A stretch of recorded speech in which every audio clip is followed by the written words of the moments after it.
Bonjour, c'est Alexandre. Je suis heureux de vous retrouver pour que l'on discute ensemble des différentes configurations astrologiques qui vont se produire aujourd'hui, dimanche 27 mai, ainsi que tout au long de cette semaine qui arrive. Donc au moment où je vous parle, la Lune se trouve toujours dans le signe de la Balance. Elle y est entrée hier, samedi 26 mai à 6h25, et elle va y rester jusqu'au lundi 28 à 14h53. Donc je vous parle toujours évidemment en zodiaque sidéral. Lorsque la Lune transite ce signe gouverné par Vénus, ça accroît, ça développe le charme, la gentillesse, la douceur, la courtoisie ainsi que la diplomatie. Ça va aussi favoriser les associations, qu'elles soient d'ordre privé ou professionnel, en amenant du poids, de la sincérité, de la durée, dans la mesure où Saturne est ici en exaltation.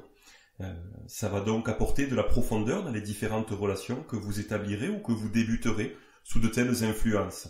Ça va également rendre les échanges plus agréables, plus doux, de telle manière que ça va, par exemple, lisser, adoucir les désaccords que vous pouvez avoir. Ça va favoriser aussi les activités artistiques, puisque, comme on l'a vu, Vénus est ici dans son domicile. Ça va favoriser également tout ce qui est lié au plaisir, à la beauté, à l'esthétique. Ce sera idéal donc pour prendre soin de vous, ou également prendre soin de vos proches, comme par exemple aujourd'hui, si c'est votre cas, c'est la fête des mamans. Vous pourrez en profiter pour passer aujourd'hui cette journée sous de plutôt bons auspices, on va le voir. D'autant plus qu'aujourd'hui, dimanche 27, à partir de 10h23, le carré entre la Lune et Mars, qui pouvait amener une humeur instable, qui pouvait amener de la friction, de l'agressivité, prendra fin à 10h23, donc en fin de matinée de dimanche. Ça va laisser la place à la conjonction entre la Lune et Jupiter, qui apporte de la gaieté, de la générosité, de la bonne humeur, ainsi qu'au sextile entre la Lune et Saturne, qui a débuté hier samedi à 23h21, qui apporte certes du sérieux, mais également une belle stabilité émotionnelle, de la profondeur dans les relations, puis comme on l'a vu, qui renforce cet aspect donc de Saturne exalté dans le signe de la Balance. Encore, ça laissera là également le champ libre au trigone, donc à l'aspect harmonique, entre la Lune et Vénus, qui a commencé également hier, samedi, à 16h31, et qui accroît donc le charme, la gentillesse et la douceur. Vous pourrez profiter de ces belles influences toute cette journée de dimanche, jusqu'à 20h37, puisque malheureusement à ce moment-là, la Lune va appliquer un aspect dissonant, une opposition à Mercure, la planète de l'intelligence, de l'analyse, de la compréhension, mais également des échanges. Donc, ça pourra à ce moment-là apporter des difficultés à concilier d'une part l'imagination et l'intellect d'autre part, apporter également des petits problèmes de communication, de compréhension, et faire attention à des paroles qui pourraient être blessantes malgré le fait que vous ne le souhaitiez pas. J'attire également votre attention sur le fait que Vénus, le maître de la Balance, sera opposé à Saturne. Alors ça va durer encore un moment puisqu'il y en a jusqu'au 3 juin. Donc faire attention simplement à l'influence de cet aspect dissonant qui peut apporter une certaine frustration affective et de la difficulté également à exprimer vos sentiments. Donc on a vu ici pour cette journée de dimanche que vous pouvez profiter de bons aspects avec malgré tout ce petit bémol de l'opposition de Saturne et de Vénus, mais vous pourrez profiter de bonnes influences jusqu'à 20h37, heure à laquelle la Lune commencera à appliquer son opposition à Mercure.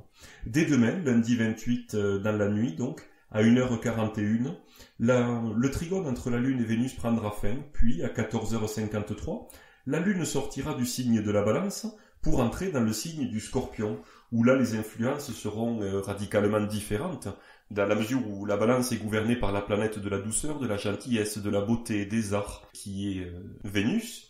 Ici, le Scorpion, lui, va être gouverné par la planète Mars. Ce transit durera jusqu'au jeudi 31 à 1h28 du matin.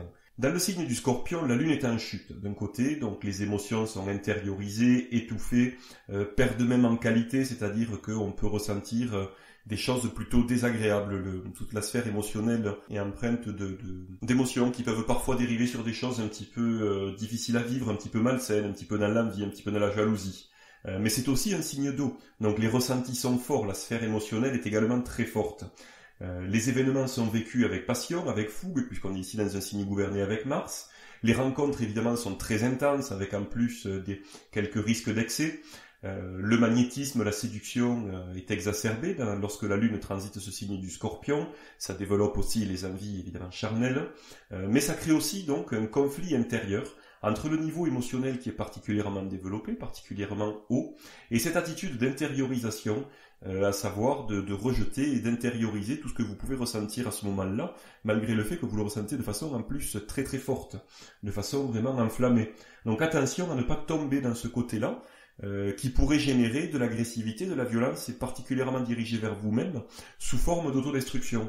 Au contraire, lorsque la Lune transite le signe du Scorpion, c'est vrai que c'est un transit évidemment qui se produit tous les mois, comme tous les transits de la Lune en signe, que l'on a tendance à redouter particulièrement, alors que si on le transforme, si on arrive à l'utiliser de manière constructive et positive, c'est au contraire tous les mois l'occasion de regarder à l'intérieur de soi, de laisser remonter à la surface ce qui doit remonter, toutes les choses qui sont enfouies, que l'on ne veut pas regarder d'habitude ou que l'on a mis sous le tapis.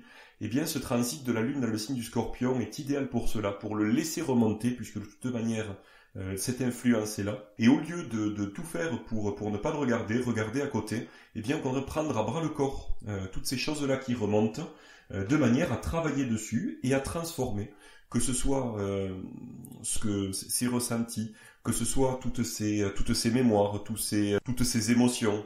Eh bien, vous aurez tout intérêt à travailler dessus pour arriver à une certaine transformation et de cette manière-là, arriver à évoluer et à avancer dans votre existence. Au moment où la Lune rentrera dans le signe du Scorpion, lundi 28 mai à 14h53, elle sera opposée, comme on l'a vu, avec Mercure, donc un déséquilibre entre la raison, l'intelligence, le sens de l'analyse d'un côté et l'affect, la dimension émotionnelle de l'autre côté, ce qui n'aidera pas dans cette première partie du transit de la Lune en Scorpion. Mars, qui gouverne le Scorpion, je vous le rappelle, sera conjoint au nœud lunaire sud. Alors là, on a quelque chose d'intéressant dans la mesure où la conjonction d'une planète en dehors de la Lune, qui elle est à côté. Parce que vous le savez, lorsque la Lune est conjointe au nœud lunaire, nord ou sud, c'est pas bon. Pour en tout cas attaquer des choses importantes, il vaut mieux éviter. En revanche, lorsqu'on parle d'une autre planète, particulièrement du septénaire, et qu'elle est conjointe au nœud lunaire sud, ça va venir diminuer, affaiblir ses influences, aussi bien ces bonnes influences que ces mauvaises, avec des guillemets autour de bonnes et de mauvaises, puisque on est là sur des choses de l'ordre du jugement. En réalité, il n'y a rien de vraiment bon ou mauvais. Mais par contre, ici, une conjonction d'une lunaire sud à Mars, eh bien, amènera une diminution, par exemple, de la fierté, de mal placé, par exemple, de l'agressivité, de la tendance à la violence, de la tendance à également avoir voulu toujours être dans le combat, dans l'opposition. Donc ce sera intéressant ce transit avec cette conjonction au nœud lunaire nord, puisque finalement ces influences martiennes sur le Scorpion seront diminuées. Et ça permettra plus facilement, en tout cas, d'avoir la tête froide pour d'une part vivre ces ressentis, ces impressions, ces émotions qui vont remonter, et d'autre part pour arriver à les canaliser, à les écrire sur un carnet pour y revenir plus tard, ou simplement pour commencer le travail d'ores et déjà durant ce transit. La Lune sera également toujours conjointe à Jupiter, qui apportera, comme on l'a vu également dans le transit précédent, de la joie, de la gaieté, de la générosité. À 16h43 lundi, cette conjonction entre la Lune et Jupiter prendra fin. Ensuite, à 19h23, la Lune commencera son opposition au Soleil, donc les deux luminaires seront en opposition. Ce n'est rien d'autre que ce qui va annoncer la pleine Lune qui se déroulera le mardi 29. Donc dès le mardi 29, à 1h29 du matin, la Lune appliquera un sextile à la planète Mars, qui, je vous le rappelle, gouverne le Scorpion, qui va ici permettre de vous appuyer sur vos ressentis, sur vos intuitions, également sur vos émotions, sur votre imagination aussi, pour prendre des décisions, pour agir également. Vous pourrez vous aider à ce moment-là. On va avoir une certaine harmonie entre d'un côté la sphère émotionnelle, de l'autre côté les décisions et l'action. À 17h23, ce sextile entre la Lune et Mars prendra fin, puis ensuite à 18h41, c'est l'opposition de la Lune à Mercure qui prendra fin. Ensuite, dès le lendemain, le mercredi 30, à 13h49, c'est l'opposition, donc le dernier aspect dissonant qui persistait avec la Lune, qui prendra fin. Donc à 13h39, l'opposition des deux luminaires, de la Lune et du Soleil, s'achèvera. Ce qui laissera le champ libre finalement jusqu'à la fin de ce transit de la Lune en Scorpion, le jeudi 31 à 1h28 du matin, pendant lequel la Lune ne fera plus d'aspect dissonant, puisque du début du transit de la Lune en Scorpion, lundi à 14h53, où on avait une opposition entre d'un côté les émotions et de l'autre côté l'analyse, la raison, la compréhension, la planète Mars, qui durera jusqu'au mardi à 18h41. Et à ce moment-là, on aura encore, malgré tout, cette opposition de Lune-Soleil qui porte les émotions vraiment très haut, qui apporte de l'instabilité au niveau des émotions, au niveau des ressentis, qui ne prendra fin, lui, que le mercredi 30 à 13h49. Donc de 13h49 mercredi jusqu'à jeudi dans la nuit à 1h28, vous pourrez profiter des bonnes influences, malgré tout, de ce transit de la Lune en Scorpion. Jeudi, comme on vient de le voir, à 1h28 du matin, la Lune entrera dans le signe du Sagittaire, et elle transitera dans ce signe gouverné par Jupiter, jusqu'au samedi 2 juin, à 13h56. Donc on a ici des influences qui vont favoriser l'aventure, la découverte, le voyage. Ça va favoriser aussi ce qui est en rapport avec l'étranger. Ce sera positif pour les démarches liées à la loi, à la justice. Et ça développera aussi votre sens des valeurs et de la morale. Et puis également votre relation au jugement, qu'il s'agisse de votre jugement sur autrui, mais également votre perception du jugement des autres sur vous-même.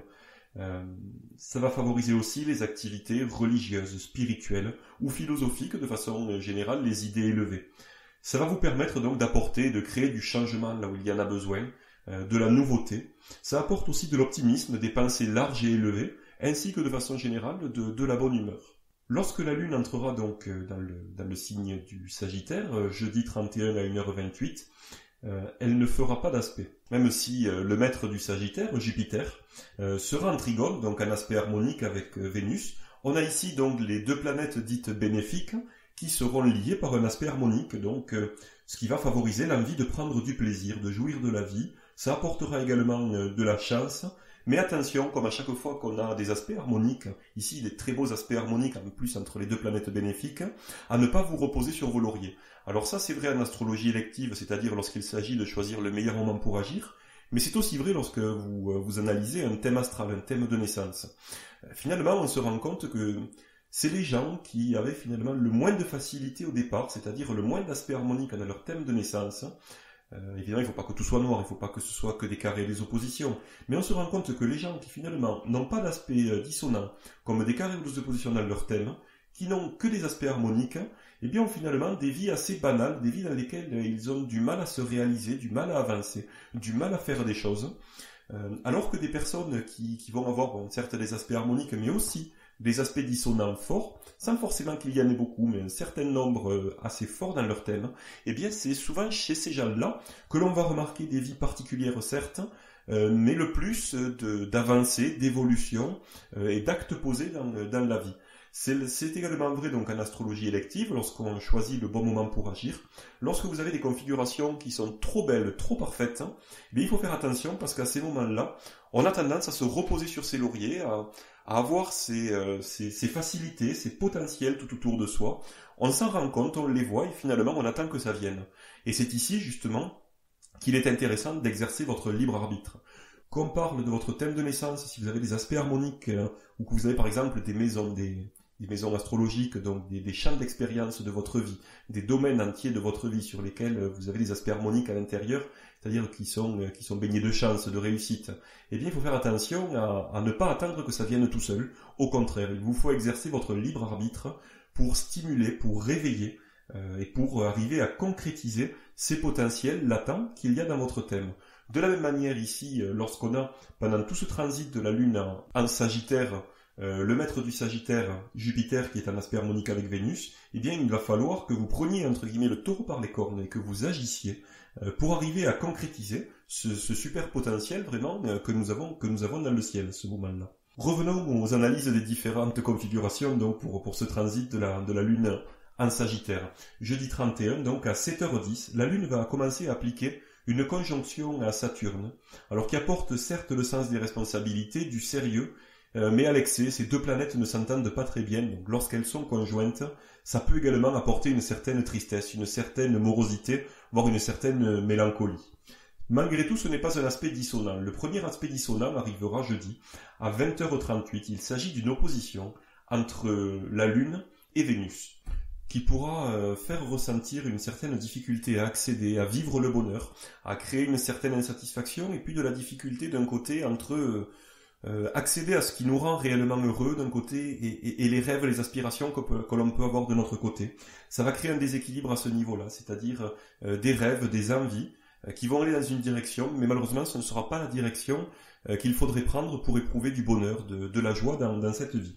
Donc attention à cet aspect dissonant qui durera malheureusement jusqu'à la fin du transit de la Lune dans le signe du Sagittaire. Malgré le fait que vendredi on aura des aspects harmoniques entre la Lune et Jupiter, un sextile qui va se produire. Vendredi à 23h14, cette conjonction entre la Lune et Saturne prendra fin, donc ça évacuera quand même si évidemment ces influences iront décroissant jusqu'à 23h14, à ce moment-là on pourra presque considérer qu'elles ont disparu, donc cette tristesse, cette mélancolie disparaîtra à ce moment-là. Et puis le samedi 2, à 2h44 du matin, c'est le sextile entre la Lune et Jupiter qui prendra fin. Puis samedi toujours, à 13h56, la Lune sortira du signe du Sagittaire pour entrer en Capricorne. Donc simplement pour revenir, vous pourrez bénéficier d'une période durant laquelle la Lune ne fera pas d'aspect dissonant lors de ce transit de la Lune en Sagittaire, du début, donc du jeudi 31 à 1h28, jusqu'à toujours ce jeudi à 20h38, toute la journée. En notant simplement que à partir de 7h10 du matin, la Lune appliquera la conjonction à Saturne, donc qui apportera ce sens des responsabilités, du sérieux, et qui pourra quand même malgré tout un petit peu ternir l'humeur, même s'il ne s'agit pas, je le répète, d'un aspect dissonant, négatif à proprement parler. Samedi 2 juin, donc à 13h56, la Lune entrera en Capricorne, gouvernée par Saturne. Elle y transitera jusqu'au mardi 5 juin à 2h53 du matin. Donc ici, on a un transit qui est très intéressant parce qu'il développe la patience, le sérieux, l'ambition. Il va favoriser le fait de commencer, de débuter des actions sur le long terme qui vont justement nécessiter les qualités dont on vient de parler, le sérieux, l'ambition et la patience. Donc on voit tout de suite que ça va favoriser notamment les actions en direction de la carrière professionnelle, mais aussi les démarches liées à des grandes entreprises, à des institutions plutôt froides qui correspondent, selon les correspondances, à la planète Saturne, qui gouverne donc le signe du Capricorne. Pourquoi également on dit que c'est un transit qui convient pour débuter les choses, pour commencer à agir, puisqu'il s'agit d'un signe de mode cardinal évidemment. Ça va favoriser aussi ce qui est en rapport avec les personnes d'un âge mûr. Attention, cependant, ici la Lune est en exil, donc des difficultés à ressentir mais également à exprimer les sentiments, une perte de qualité, c'est-à-dire également des angoisses, de la tristesse qui peuvent être créées, notamment dans le domaine matériel, puisque comme à chaque fois que la Lune va transiter d'ailleurs un signe relié à l'élément terre, qu'il s'agisse du Taureau, mais également de la Vierge du Capricorne, on a ces risques de crainte, d'angoisse liés au domaine matériel, au domaine du confort et de la sécurité matérielle. Attention aussi au risque d'isolement et de pessimisme qui peut être ressenti lorsque la Lune transite le signe du Capricorne. Cela va dépendre évidemment des différents aspects que va faire la Lune et que l'on va étudier maintenant.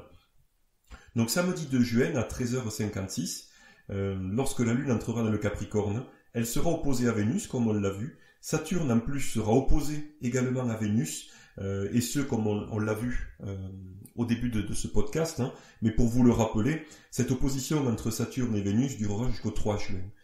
Et créer au niveau des sentiments une certaine frustration et puis de la difficulté à les exprimer également.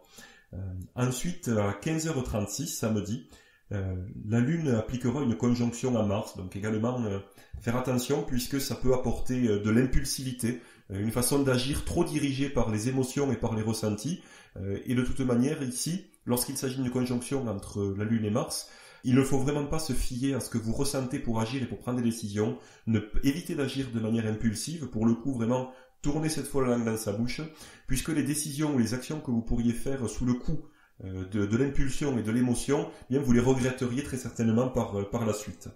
Ensuite, à 17h36, l'opposition de la Lune à Vénus prendra fin.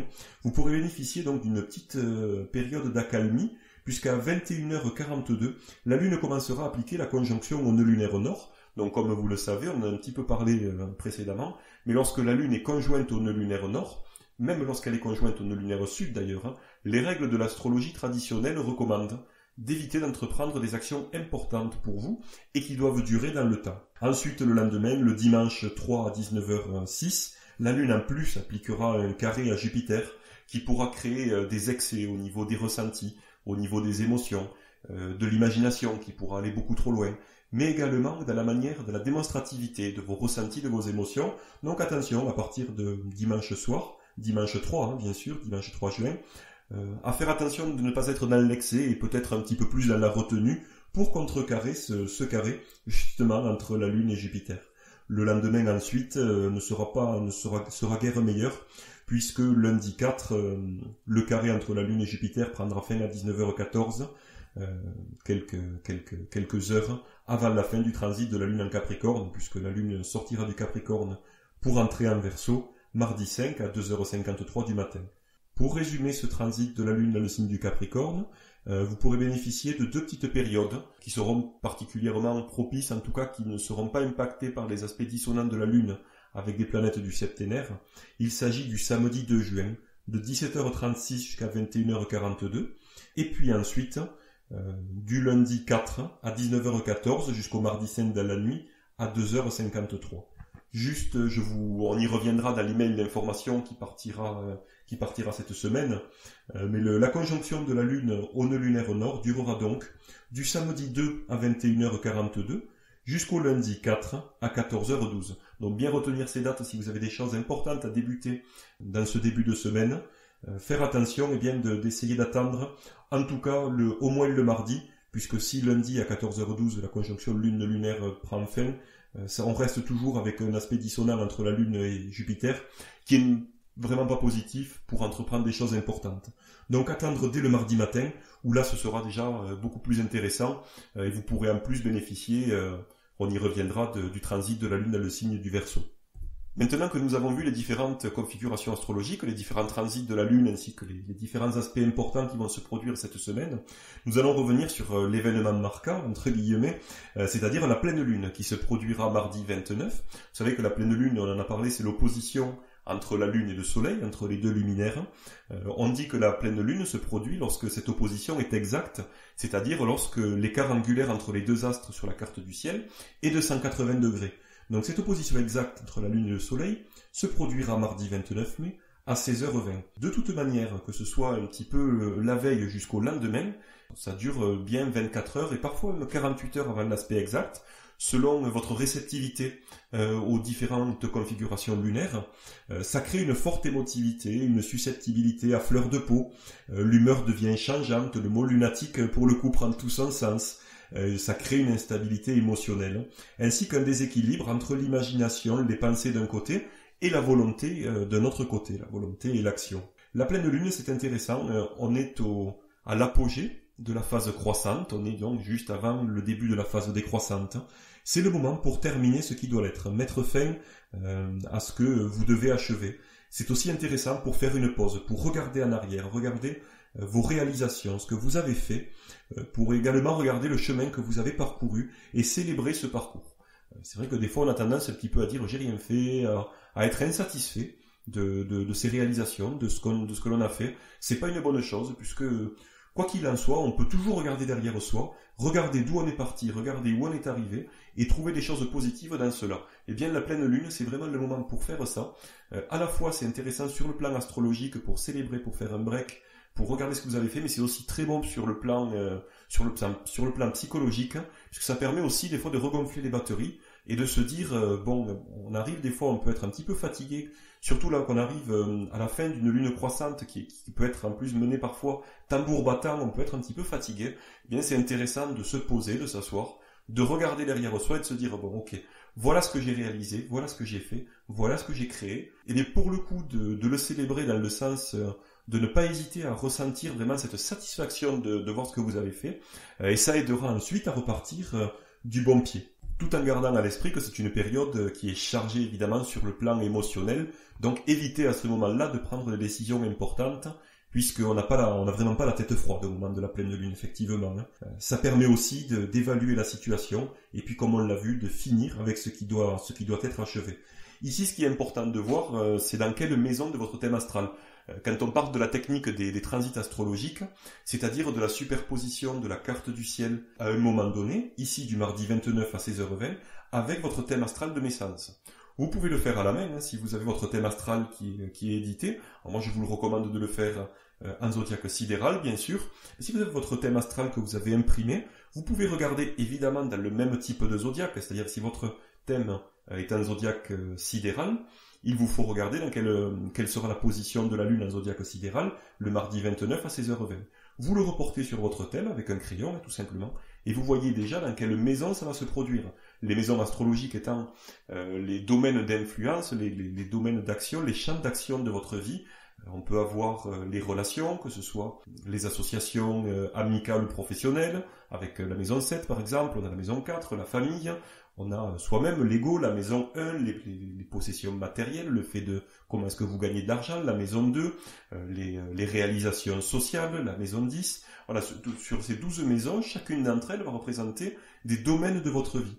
Et de voir dans quel domaine de votre vie cette pleine lune va tomber, donc la lune, à quel endroit est-ce qu'elle va se trouver si on la pose sur votre thème de naissance, votre thème astral, eh bien ça va tomber dans une maison. Cette maison va déterminer dans quel domaine de votre vie en particulier vous allez pouvoir exploiter ce renouveau, ou en tout cas le fait de mettre fin, d'arrêter. Parce que le renouveau, ce sera plus pour la nouvelle lune, à la fin de la phase décroissante. Ici, lorsqu'on est en pleine lune, c'est plutôt le moment de voir dans quel domaine de votre vie, eh bien, vous allez pouvoir faire ce tri, à la fois de regarder en arrière pour regarder les réalisations et les célébrer d'une part, mais aussi voir dans quel domaine il va y avoir des choses à couper, des choses à arrêter, des choses auxquelles mettre fin.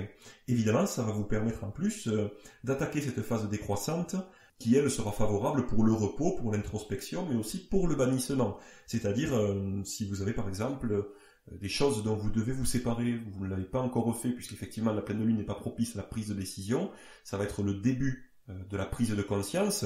Ensuite, vous allez attendre que l'opposition de la lune au soleil prenne fin le mercredi 30 à 13h39 pour que le niveau émotionnel redescende, et là pour ensuite pouvoir prendre des décisions et ensuite éventuellement en plus agir, attendre la phase croissante prochaine pour soutenir vos actions. Sachant que s'il s'agit de couper, d'arrêter, de bannir, vous pouvez tout à fait profiter des influences de la lune décroissante.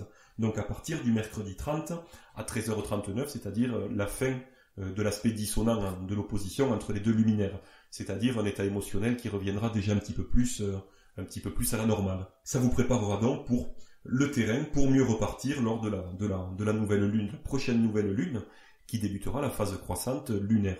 Donc voilà tout l'intérêt notamment de ces transits. Évidemment, je vous dis là de le faire à la main, c'est très intéressant de le faire au moins une première fois à la main pour bien comprendre de quoi il s'agit lorsqu'on parle d'un transit astrologique. Mais ensuite, évidemment, si vous avez accès à l'espace membre Tempus Magis, il vous suffit de créer votre carte du ciel de naissance. Vous avez d'ailleurs dans les guides un petit tuto qui vous permet étape par étape de créer et d'enregistrer votre thème astral de naissance. Je dis le vôtre, mais vous pouvez en créer et en enregistrer autant que vous le souhaitez. Donc ça peut être vos proches, votre famille, vos amis, mais également vos clients. Et vous avez la possibilité d'afficher la carte des transits pour la date de votre choix. Donc ici, pour le mardi 29 à 16h20. Et là, vous verrez directement s'afficher sur la carte des transits dans quelle maison astrologique va se trouver la nouvelle lune. Ça vous permettra aussi très facilement de voir cette nouvelle lune, quels sont les aspects qu'elle va faire avec vos planètes de naissance, notamment avec vos planètes personnelles de naissance.